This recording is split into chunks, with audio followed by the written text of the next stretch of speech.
5 horizon repoussé de 10 ans, et donc par du nucléaire qui équivaut à 75% de notre production d'électricité aujourd'hui. On en parle avec Hervé Le Trott qui est climatologue, Lucille Schmidt, vice-présidente de la Fabrique écologique qui réfléchit avec son think tank à la promotion de l'écologie, du développement durable, ancienne membre d'Europe Écologie Les Verts, et avec Valérie Faudon à laquelle je donne la parole tout de suite, déléguée générale de la Société française d'énergie nucléaire.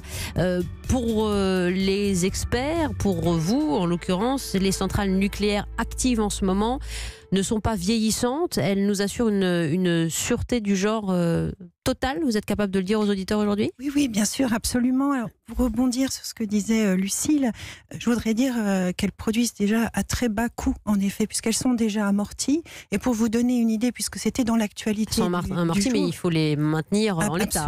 Qui coûtent 40 milliards d'euros. Mais pour revenir dans l'actualité de ces derniers jours, aujourd'hui, il faut savoir que les Français bénéficient des prix de l'électricité les plus bas de l'Europe de l'Ouest. Un Allemand paye son électricité 70% plus cher qu'un Français. Donc c'est vraiment dans les besoins actuellement. Aujourd'hui, ça correspond à ce que le président disait, d'avoir à la fois une lutte contre le réchauffement climatique et puis aussi une préservation du pouvoir d'achat. Alors, les centrales nucléaires, en fait, elles sont, je dirais, pour être un peu provocante, plus sûres aujourd'hui qu'elles n'étaient quand qu'elles ont démarré. Et pourquoi ? C'est parce qu'en fait, elles sont rénovées de manière continue, tout le temps des nouveaux systèmes qui sont ajoutés. Elles sont d'ailleurs actuellement dans une phase de rénovation intense, de changement de composants. Et puis, elles sont inspectées avec des moyens de plus en plus perfectionnés qui permettent, avec de l'infrarouge, de vérifier la condition de tel ou tel composant. Elles sont inspectées, il y a plus de 1000 visites par an du fameux gendarme du nucléaire qui s'appelle l'autorité de sûreté et qui est en effet extrêmement exigeante puisqu'ils ont aujourd'hui l'autorité d'arrêter du jour au lendemain une installation.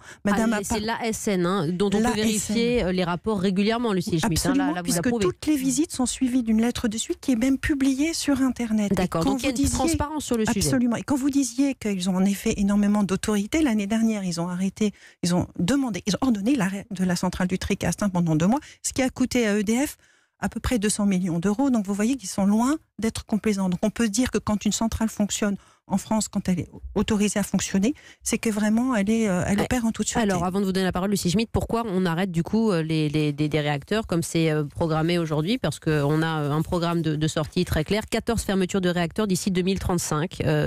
14 quand même. Pourquoi ? Juste pour... Alors il y a la volonté de diversifier le mix, puisque nous avons aujourd'hui quand même l'arrivée de nouvelles technologies. On a parlé du solaire éolien, on a besoin du stockage pour pouvoir assurer la sécurité d'approvisionnement.